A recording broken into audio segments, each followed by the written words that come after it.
Naukyab ang online community human nag-viral ang video sa usa ka babaye nga arangan og pamorma apan beneficiary sa usa ka cash assistance program sa Department of Social Welfare and Development kun DSWD. Sa video makita nga nakadawat og 5,000 pesos ang babaye gikan sa maong programa. Miani og grabing pagsaway ang maong video gikan sa mga netizens. Ngaming saysay nga duna pay mga mas nanginahanglan sa maong ayuda. Giklaro sa Regional Director sa DSWD Central Visayas, 𝗴𝗆𝗆 nga gisuta pa nila kung asa gyud gikan ang maong video.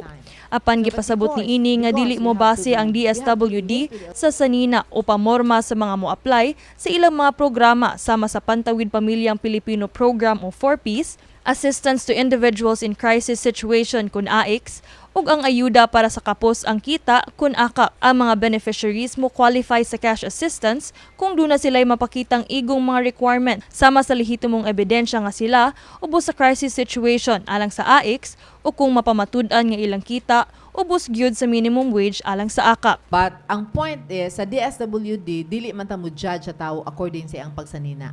So, anay i-presentar nga dokumento. For example, if you're a low income or below minimum wage, mangita gyud may asa ka nag-work. So, there is that certificate of employment or proof of income nga mao gyud na imong kita.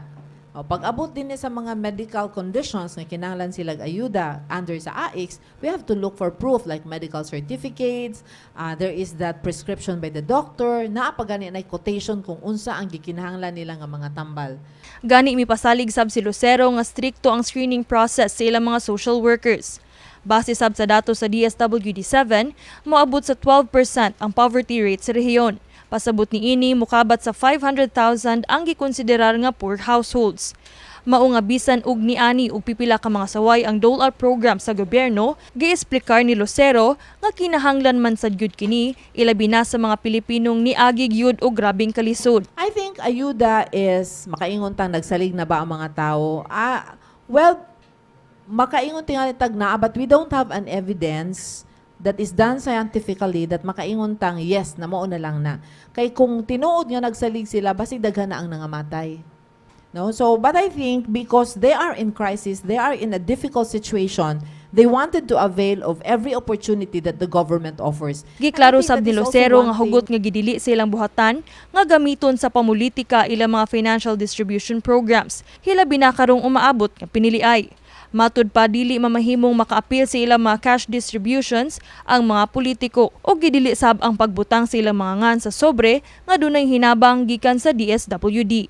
Ang ato mga payouts karon walay politiko or walay nilansar pagkapolitiko nga makasud sa atong payouts. So if we see them in the venue, we will not do the payout. I can stop the payout anytime. Kini si Queenie Joligon alang sa MyTV Cebu.